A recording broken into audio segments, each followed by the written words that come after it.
Alfie Stirling is Head of Economics at the New Economics Foundation and joins me now. What did you make of it yesterday, Mr. Stirling? Good morning. Thanks for having me on, Nick. Thanks. What did you take from it? I thought it was a very interesting set of policy proposals. I think that one of the things we have to kind of reflect on when we're looking at a big policy office like this, and actually it's not just the Labour Party, the Liberal Democrat manifesto as well was also incredibly radical, actually. I mean, just purely on tax and spend, it was, they're proposing to raise taxes and spend more than the 2017 Labour manifesto. So in that context, I think it's interesting to look at all these manifestos. And I think the key thing to remember when assessing the kind of radicalism of these proposals is to put it in context against the type of economy we have today and what are the kind of the extent of challenges that we're facing. Go ahead. And I would argue we've got two huge crises right now in our economy. One is utterly unprecedented in terms of a decade of frozen living standards. Wages are no higher today than they were in 2008. That hasn't happened for 200 years. Stirred into that is a huge imbalance between London and the rest of the country, huge regional inequality. So that's one crisis. And a second crisis is climate change. Right. And we know now from the scientific evidence that we have probably not much more than a decade to embed our economy in a very different way of using resources, polluting much less. And those two together mean we do need to do things differently. So, of course, we can then have a debate about what is the right thing to do. But actually, for me, given the extent of crisis, a radical platform is entirely necessary. Is entirely necessary, did you say? It is entirely necessary. Well, that puts you totally at odds with the Financial Times, which may be something that you celebrate, but someone like me turns to it, and I think you'll say it's more left-leaning than it is to the right. It, by the way, says that the British economy is not broken. It's remarkably resilient in the face of Brexit uncertainty. And it says of the manifesto, it adds up to a recipe for decline.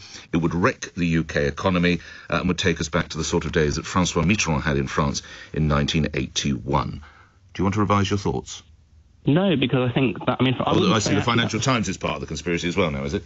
Not at all, and I didn't mention any conspiracy. I definitely No, but the Labour Party always points... If ever the Labour Party... I'm not saying you're a Labour supporter, but whenever the Labour Party is criticised, it's always... I would imagine we'll hear about the billionaire owners of the Financial Times at some point today from Mr Corbyn, because if you've had an opportunity to read the editorial, it is coruscating as to the economic suitability of their ideas.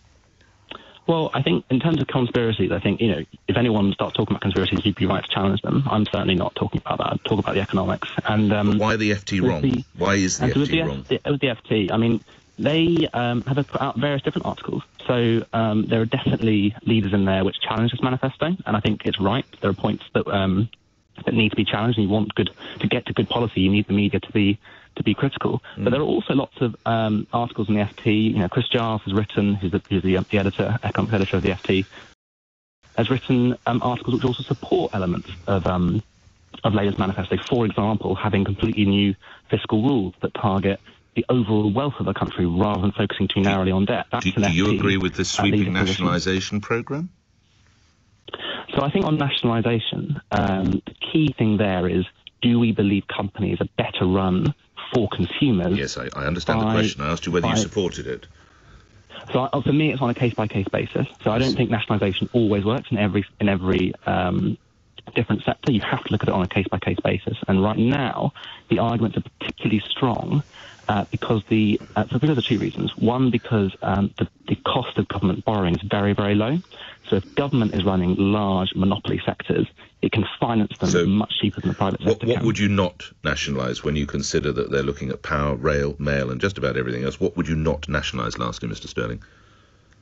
I wouldn't nationalise areas where there's a healthy competition, and I don't think there's healthy competition necessarily in any of those. I'm not. So you would renationalise rail? Well, mail then, obviously, in your view. So rail, presumably, as well, because many lines you only have one provider. Is that what we're saying? Exactly. Yeah. Okay.